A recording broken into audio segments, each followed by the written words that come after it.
I'm Capitalist, and I'm joined here by Merlini. That's right, we've got the original here, no substitutes for this cast. All right, we see a Leshrac versus Broodmother. This is a counter that I actually think is playable for the Broodmother, or playable for the Leshrac rather, as long as you have Sentry support in the early levels, because this guy has a ton of AoE, even with the Lightning nerf. As long as you get like a relatively safe 3 or even 5, then should be completely okay. You can see VP already trying to be tricky with the lanes. Yeah, they're going to go for this 4-man smoke up through the enemy jungle here. Now, they do get their early ward set up right up on the magic bush that is going to block out both of these camps. And if EG, see if they do have 2 different counter boards still. Here is holding on to his, so that should be countered away pretty quickly. But you can pretty much guarantee that the first spawn, maybe even the minute spawn, is still going to be blocked out before they get to it. Looks like they're going to pick up the Bounty Runes split. No fighting over it in the first level. But what do you think, VIRTUS.PRO? Definitely the more interesting combination here is going to be the Venomancer Ancient Apparition, which we've seen Cloud9 run a couple times, but this time around it's going to be the Venomancer as a core. I feel pretty confident about this pickup against heroes like Templar Assassin, who Venomancer actually served as a laning phase counter against TA once upon a time. Okay, never mind. Everyone knows going to be pretty successful in this game. They don't really have that much lockdown for him. You don't really want to Winter's Curse him, nor do you really want to Nether Strike him, and he's going to get off his ulti. And it's also really good versus TA, and they have a lot of damage that burst through Cold Embrace, as well as the AA heal, so I think VP's draft kind of nicely counters that aspect, the Winter Wyvern in particular, but the Brood I think is super important. Can DK Popos actually push out the lanes and deal with the mild AoE from Winter's Wyvern, as well as the heavy AoE from Leshrac?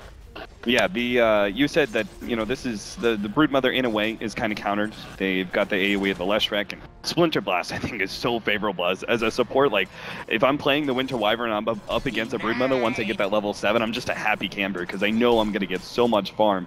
But because of that, VP are actually running an aggro tri-lane of theirs, which is a triple tri-lane with that chilling touch, which is automatically a great advantage. You combine the fact that Venomancer is a strong laning phase hero, and it seems like a great tri-lane to start with. They're actually going to go really aggressive early on. They're going to catch out PPD, but FNG is going to be their turnaround kill. Who's going to get that first blood first? Oh, just barely. VP pick up the kill on the Winter Wyvern and claim that coveted first blood gold before the Rubik does go down. So already the aggro tri-lane is a success, which means our Broodmother is going to be left in a 1 versus 1 against the Clockwork, which is a very favorable matchup. The only thing Clockwork can do is max out the Rocket Flare, which can get him a decent amount of farm, but won't really stop the Broodmother. That was a really smart play from Peter. He didn't try to run away. You can't run away from level 1 Venomous Gale. And he just stood there and immediately started attacking the Rubik, and their chance of getting first blood there was actually pretty high for EG with that turnaround immediately. Lil, guarding that bottom rune, is going to be able to pick it up. Bounty there. Haste rune at the top lane. We'll see who actually grabs that one. And keeping an eye on Universe.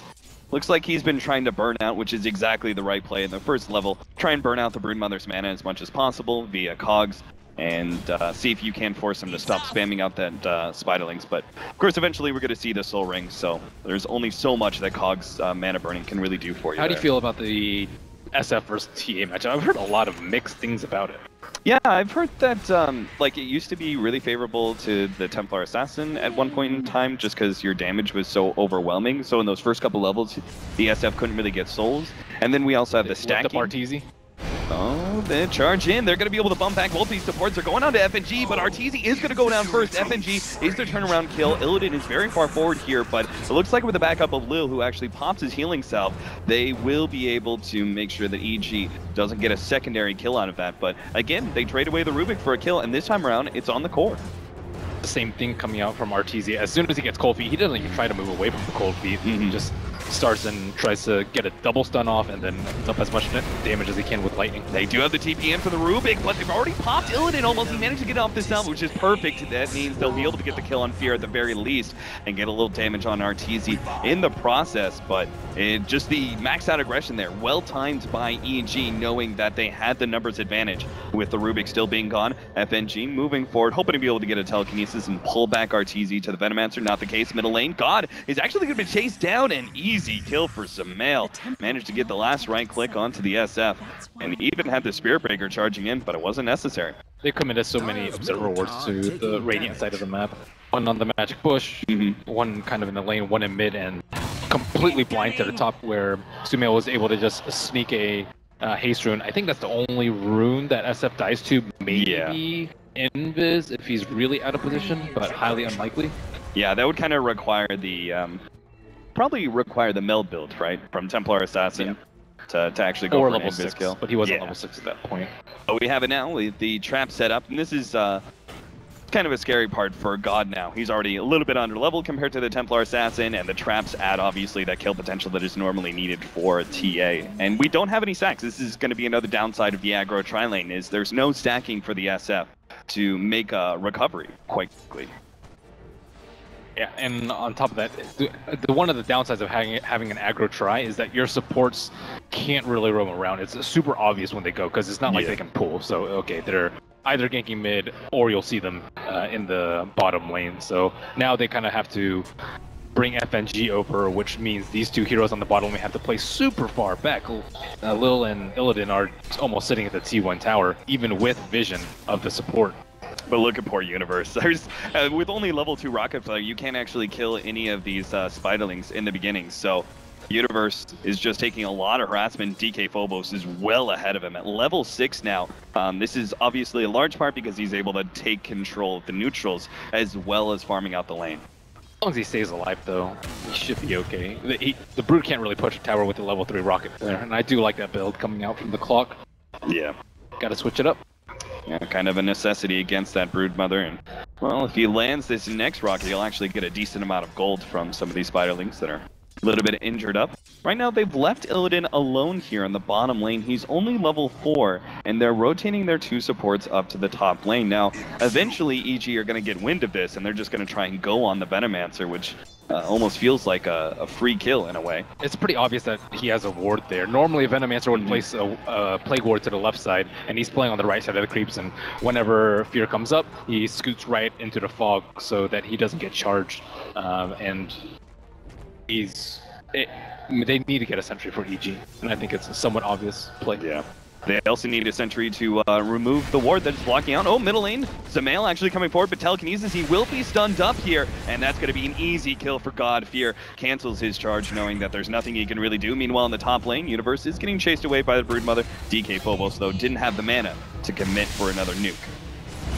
This is a difficult play to do if you're on the Radiant side, but DK Phobos being on the Dire side, you can actually creep skip in between the T1 and the T2. It's a slightly larger range in between those 2 towers, and if you have a really favorable matchup, you can actually do that instead of do the neutrals. So Broodmother, Phobos showing the flexibility of the hero, and the many things that you can do. Brood Mama. Yeah, especially with the strength. Okay, Venomancer is actually going for, I was kind of interested to see what build this would be. He's going more levels in Poison Sting, rather than the just straight out max wards. It scales so much better than before. Yeah. Does he actually mag? Oh, they're going to be able to jump onto DK Phobos, and this is exactly what Universe needed to do. You said all he has to do is survive. Nice telekinesis take up though by FNG, and maybe that's enough space to be able to get DK Phobos out, but he's going to run out of webs eventually, and the dust is still controlling him enough that he will end up going down. Peter is going to be able to get away from these spiderlings just in time. EG commit 4 different heroes to stop that Broodmother, but Universe survived through the lane long enough to get his level 6 and sets up his team for the kill. Luckily, Rubik was just barely able to escape, and now finally Illidan can get some farm in the meantime. VP already boarding up the Radiant Ancients, and they desperately need sentries so they can keep up and farm. You really want to be more farmed than this Venomancer, and looks like he's gonna kind of burst ahead in net worth with his 5-man rotation. That's a sacrifice. Yeah. What do you think about the builds here for the Templar Assassin? Do you go the straight Desolator that we've seen a lot, or do you think the Blink Dagger first before the Desolator is more essential? I think they have really good kill potential with the Clock and the Spirit Breaker, and without a Deso, without a blink, you're generally not going to be able to burst them down in time before a TP reaction, or maybe even like a Rubik lift. I'm not sure which way they're going to take it, though. They don't have overwhelmingly strong late game because Leshrac is their position 1, and he didn't have that great of a time on bottom. So I think either or. You still need to wait for the game to develop a little bit more, but he's already committed to a Dezo. Okay, so that first Mithril Hammer coming out. So this is it's a much more defensive play and stacking, and you can get kills, but we already saw how vulnerable he is to even something as simple as Cold Feet, which is good at taking off refraction as well as being able to just put the TA in a really bad position. Yeah, we've got 3 different heroes that can take through refraction pretty quickly. In a way, Broodmother can if you've got Spiderlings. Bottom lane, they're going to be able to catch Universe, and he's definitely going down with that Ice Blast on top of him. So a nice pickup by VP, and might actually set them up for the tower, or maybe not with its TP in. The Lashrack's going to go for the kill on Illidan. Has vision, Fear just comes in, Bonk will be able to finish him off. Now the question is, FNG, he's playing this really aggressively because he knows how low RTZ is. The Fate Bolt, it might be enough to finish him off. Just need another right click, but couldn't get it. 50 HP is what RTZ will survive on. FNG gets real greedy and does die in the process of attempting for that Lashrack kill. They don't have any ways to stop the charge aside from the telekinesis, and that thing's on a super long cooldown. They had already used it from the Rubik, and Universe knew that if he was in that sort of position, that they could get some return kills. And it's really important to keep Venomancer under farm. We saw Puppy support Venom, I think, get Scepter at 25. I think Illidan his timing might be even later than that. Yeah, this has not been a very happy time. It's kind of been the sacrifice that Illidan has had to play. Running this aggro tri-lane, he's kind of shut down RTZ a bit, but it's also cost him a lot of his own farm. I don't think it's paid off. Yeah, it's not enough. Every kill that they got one death in return, and they're going to get the tower now, but RTZ is still pretty darn farm. 3,200 compared to 2,200 for Veno. Yeah, I think it would be very fair to say that aggro tri-lanes can't afford to only go 1-for-1. That's just not a great idea. Rubik sitting around, but Illidan's kind of out in no man's land. The Invis spotted out there, going to be able to get FNG, slowing him down. They actually go for Illidan. Nice telekinesis taunt, though. There's still the ultimate from Fear, who picked up a very early level 6, and it's actually Universe's cheeky Rocket that finishes off the Rubik and steals the kill. That was a very nice telekinesis play from Rubik, and I think he would have gotten away with it had Spirit Breaker not been level 6. But not been for those pesky kids. Yeah, they have 2 good heroes versus the Venomancer, the Clockwork and the Spirit Breaker. You kind of just charge in. If you want a Nova, they're okay with that. And if you don't get your Nova off, you're going to die anyways. So that's pretty good. And the Plague Warders don't necessarily help versus that at all. Well, the Desolator is going to be coming up rather soon for EG, so this also opens up potentials for the Radiant side to actually take Roshan, which is a pretty rare thing for that first Rosh. But with this kind of minus armor, they win a fight, especially near that bottom lane. You never know what could happen for EG. Gon is catching up in net worth, though. He's been spending a lot of his time being back and forth between the middle lane and the jungle. FNG committing yet another ward to block out that stack. Seems obviously quite necessary to prevent the Templar Assassin. Yeah, he had to commit a smoke to that, though. Yeah. Coming in. So they're investing a lot to try and shut down TA's farm. Like an aggro try and all these observer wards and massive sentry wards, but he's still like really far ahead of everyone else. Seems like not only Desolator, but a Blink Dagger is going to be up before they actually have these team fights go on. Why do you need to even make the choice if you get both in 15? Yeah, exactly. Before any engagements really happen. I mean, it's 8-5, but it's only been laning phase kills. I think VP are going to be really looking to just sit back and farm up. In fact, you can see Illidan is actually trying to use his maxed out wards now to farm up the Ancients. There's no way he can farm as fast as the TA, though. FNG gets picked off. The Ice Blast does come in, lands on 4. Very nice setup, but DK Phobos seems to get it bursted down. The ultimate goes out from God, but immediately following is the Winter's Curse that holds him in place. He turns around, goes for Fear, but immediate flash, and he actually gets taken out. Still, though, the death animation managed to take out the Templar Assassin, and Fear will take out from that last urn. Illidan and Lil actually come out pretty big, going into that fight towards the tail end, and even the Winter Wyvern going down to the poison at the end. Wow, that bash actually killed Sumail. He pushed him so he was right on top of the TA, and then when he died, he just burst all his souls on him. He was at like 6% HP, I think, from that. Do you think that was a worthwhile engagement? I mean, he kind of shuts down God, but Illidan definitely got a lot of recovery without the from TA being kill. in that team fight. I think it would have been fine. But look at Shadow Fiend's build. He's just gone for straight HP. Yeah. Although I'm a little surprised he didn't go for the mech.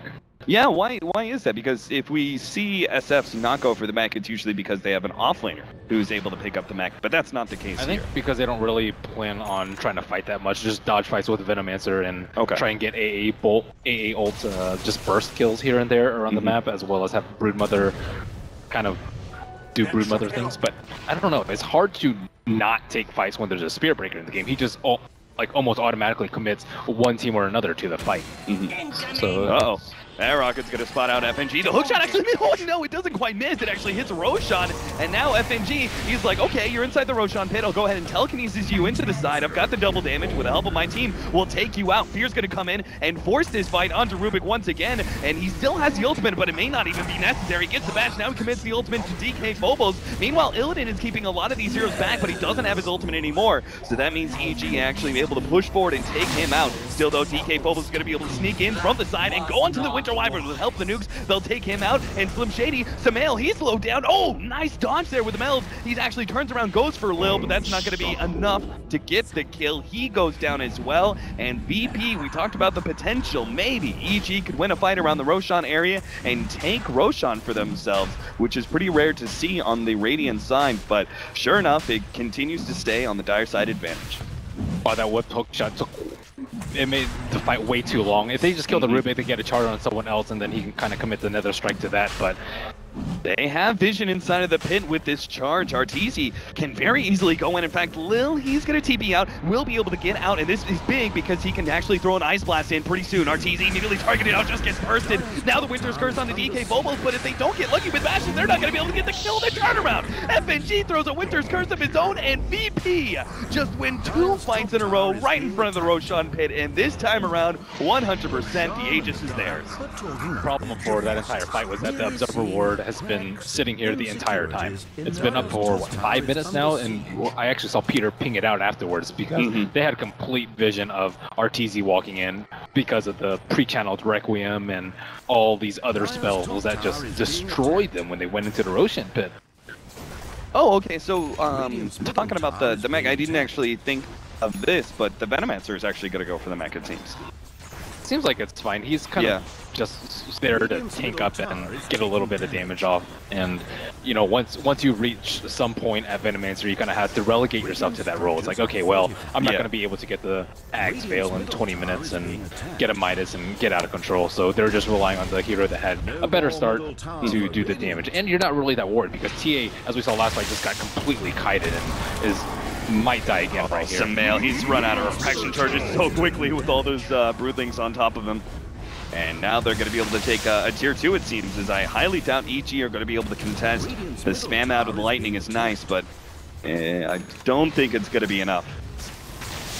BP, then again, they don't have any sustain. Oh, actually, I take that back. They do have an Urn on Lil, which is a little surprising to see, considering how close he is to the Ags. I don't think Sumail's going to be able to do anything this game, though. He hasn't gone for a Blink Dagger. He's going to get a BKB, but even then, he's still going to get kited.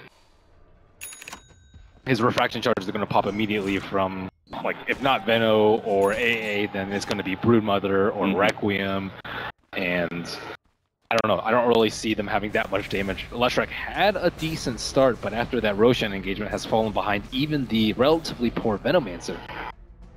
And what's he going to do? Get a Bloodstone and try and farm up? He's still going to be just the primary focus down target because TA you can just kind of ignore. Just scale her and focus down the weaker heroes and then deal with the TA later. Right. And all this between the magic damage and we also now have the Orchid on the Broodmother. It seems unlikely Leshrac's going to be able to survive long enough to actually be a carry in these team fights, that Pulse Nova. We'll see, maybe EG can still get themselves a good fight, but at this point it seems like their best play is going to be split pushing and avoiding team fights.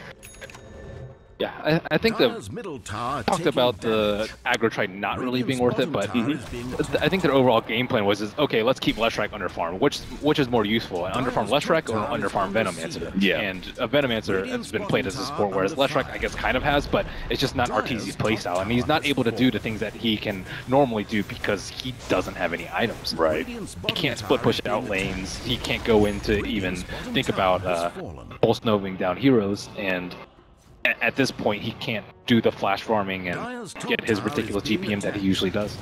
A tier 1 for a tier 2. VP.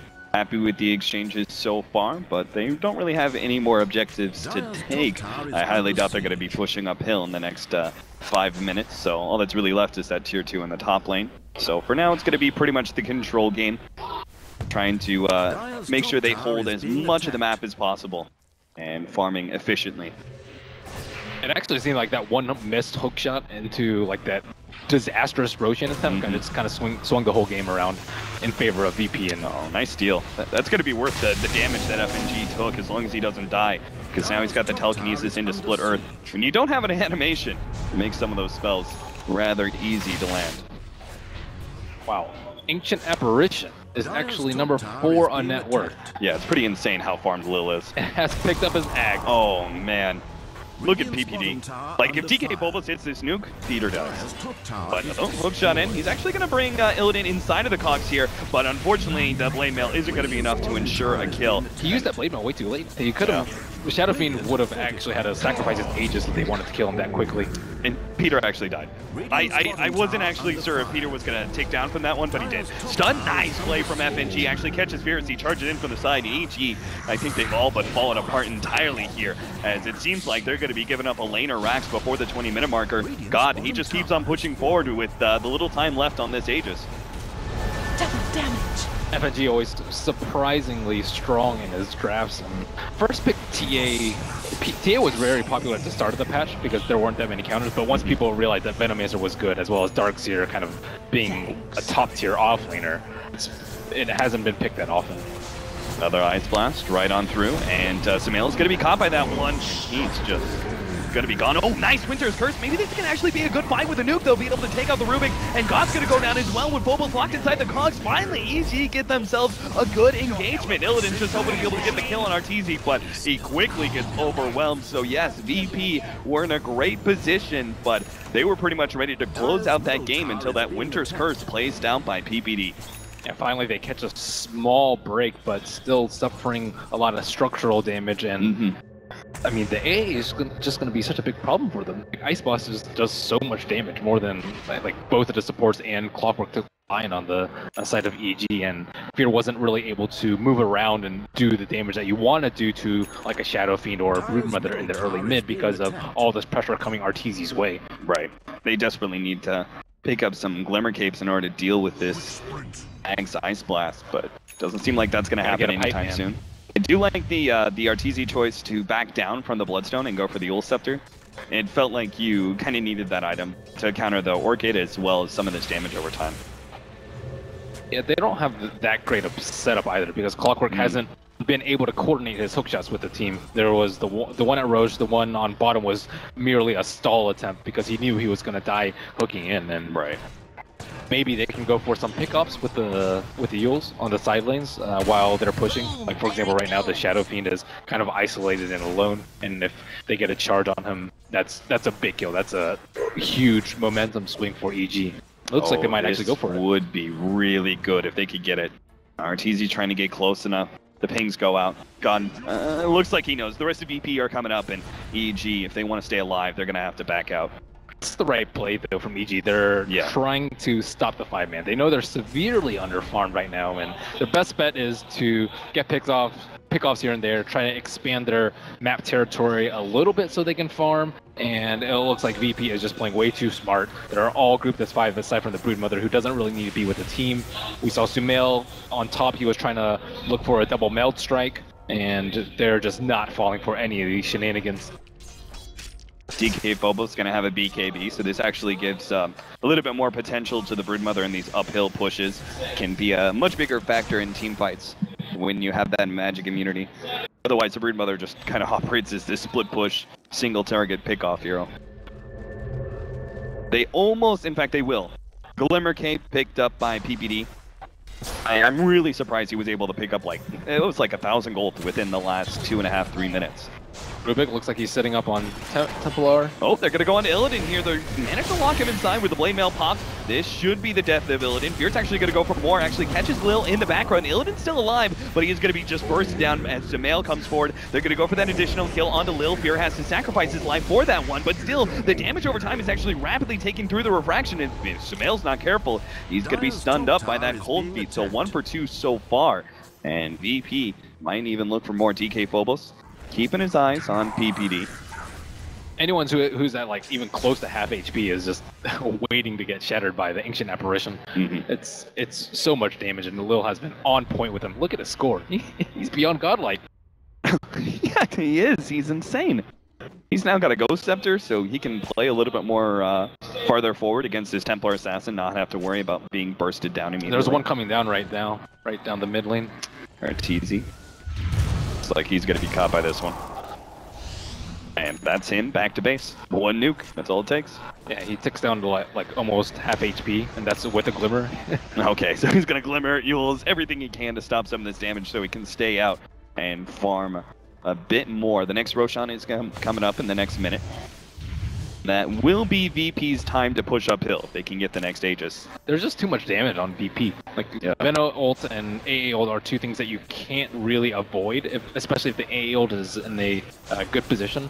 And, like, Glimmer Cape is only single target. You can't save all these heroes. And we saw, like, even though they had a really good engagement on the Venomancer, 2 heroes still died. What's better for EG? Yeah, I should ask this question a little bit later because it seems like VP are going to get a pick off on Peter. Catching him, pulling him back. Nice Force Staff actually gives him the save with the Glimmer Cape. Very nicely played by Universe with that Force Staff to stop the telekinesis pullback. And VP, maybe they can catch Sumail still, but he's got the Blink Dagger, and he knows. So what's better? EG, if they have the choice, if they actually know everything and make the conscious decision, do they contest Roshan? Is it better to fight around the Roshan pit and try and contest that Aegis, or is it better to play defense and operate on those buybacks? I think it's defense and operate on the buybacks. It's, okay.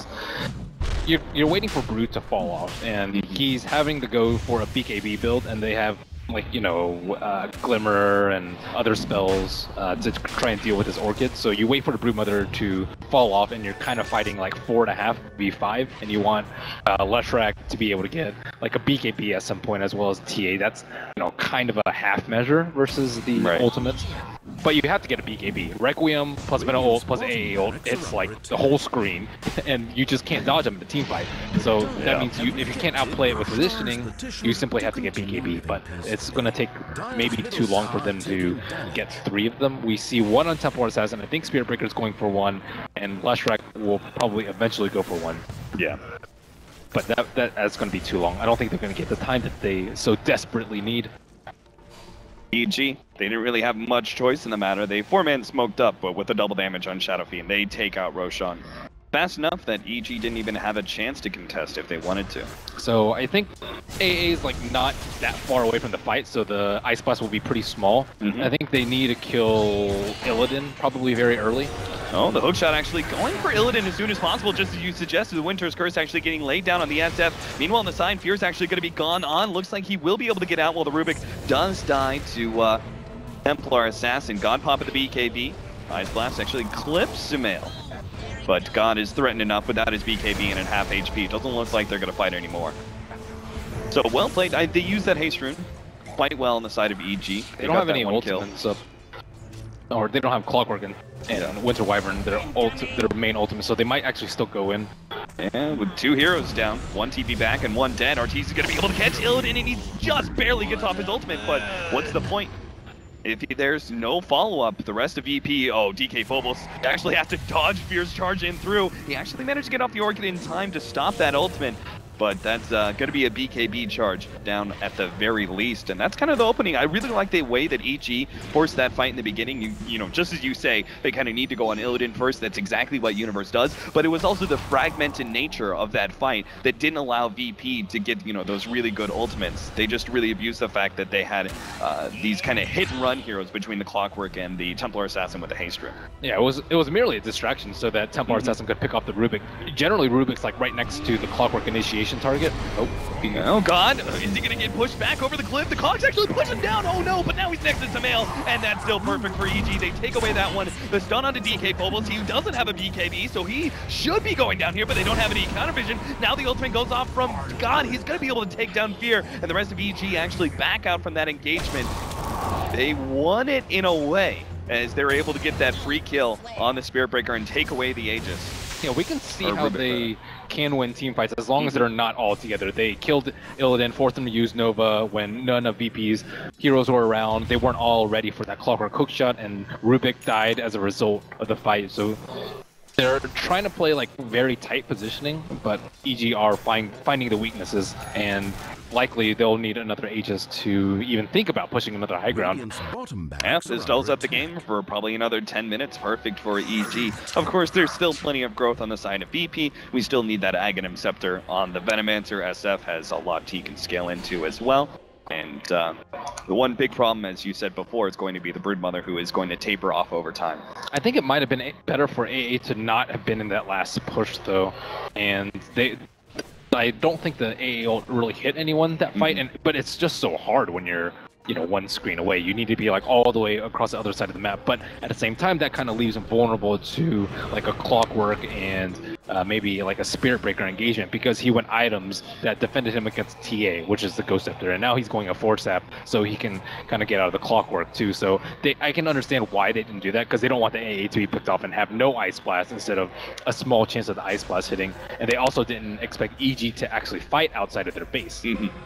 So do you think in that case, once he does get the Force Staff, should he just be split pushing down one of the side lanes so he has more distance or a better Ice Blast AoE? They also want like the picks to work out. Like a lot of the reason that push actually failed too was because the smoke ink onto Peter actually failed, and they weren't able to fight 5-on-5 instead of 4-on-5, which VP really wanted to. So it just depends on how they want to take it. Either look for picks, or it looks like they are looking for picks because they're trying to get map control right now with Gem on Ancient Apparition, and they do need him for that. Yeah. We'll talk about the MKB versus Daedalus in a second as soon as we watch Fear die, as the Ice Blast should be enough to get the kill. And Peter, he's also going to go down here. He gets off the Winter's Curse, but he's still slowed down enough that DK Phobos may be able to commit for the kill, but never mind, the physical damage just ripped him apart. He does go down. Arteezy backs away from the cold feet proc. And now they're going to re-engage, slowing down Illidan, trying to burst him down with a BKB activated by Samael. He'll get that one kill and searches for more, knowing that Fear's going to be able to back him up soon as the ultimate throws it down, but he gets interrupted by the telekinesis, and God, he has so much physical damage now. Samael is actually just going to be run down by God as he has no more refraction ticks, and he goes down to him as well. God with a double kill as he pushes forward, doesn't need his quote-unquote one-position Venomancer, as that was a title that was passed on long ago to the Shadow Fiend. Kind of fending it off with the BKBs. I don't see them having any anti-BKB counter as of yet, unless Rubik steals something awesome. But right now he just has refraction, and TA is going in at the right time, just waiting for them to use Gale, wait for Veno to be in a position where he can just be bursted down while the TA has her BKB on. They don't really have a good way to force her BKB out, and that's the thing of when you're approaching so close to EG's base. You can fight on your terms, you can get the jump with the charge, with the Clockwork hookshot, with even Split Earth as they push up the hill. Well, this is a little awkward. Arteezy comes forward, gets hit by the telekinesis, and he's dead. That was just the wrong time for him to try and aggressively push forward. He's just scrambling for any sort of farm. He knows that they're in a huge net worth deficit, and VP are just constantly going down mid and mid and mid and mid. So the more he pushes out the lanes, the less chance they have to push, but this leaves them open for a push like this. He does have 4,000 gold though. Yeah, so he will be able to buy back.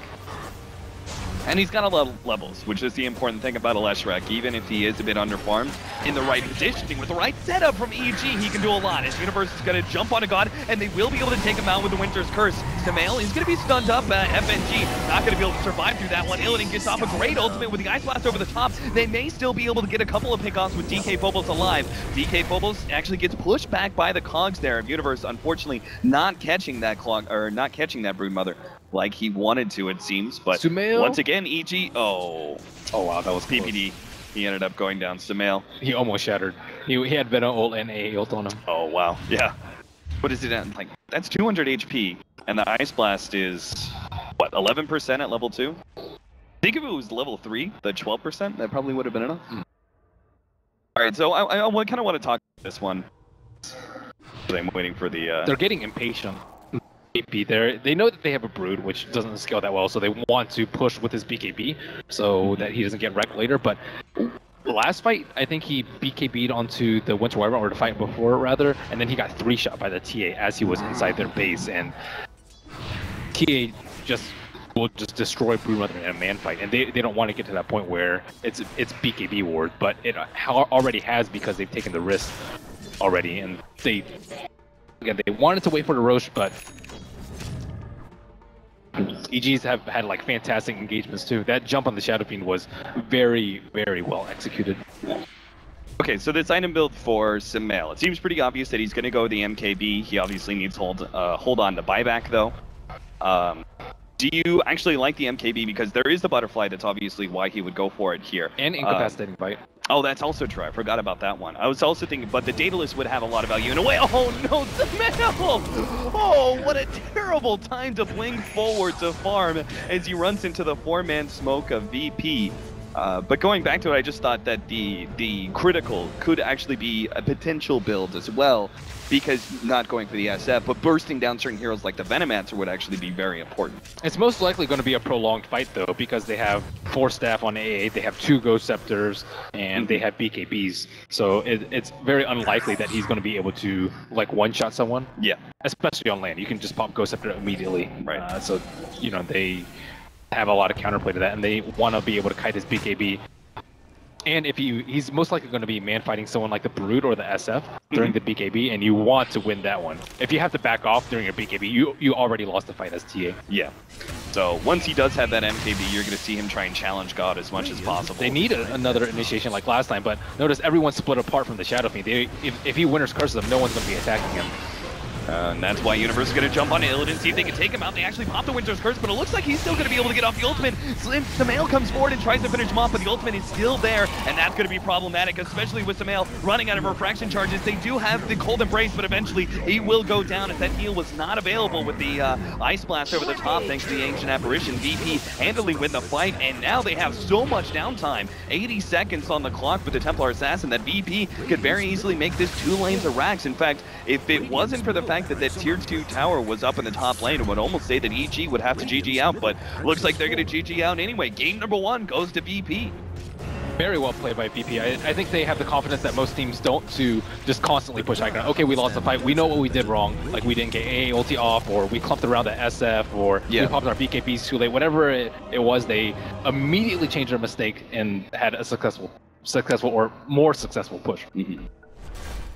So very well played by VIRTUS.PRO. I mean, I was very concerned about their form going into this tournament. I felt like that they didn't really look like the VP that we saw at TI. Even though they kept the same roster, it was a little bit surprising that they weren't, easily one of the strongest teams. They were actually losing a lot of matches, but we're seeing here the strength of this team going up against, obviously, the TI champs in EG.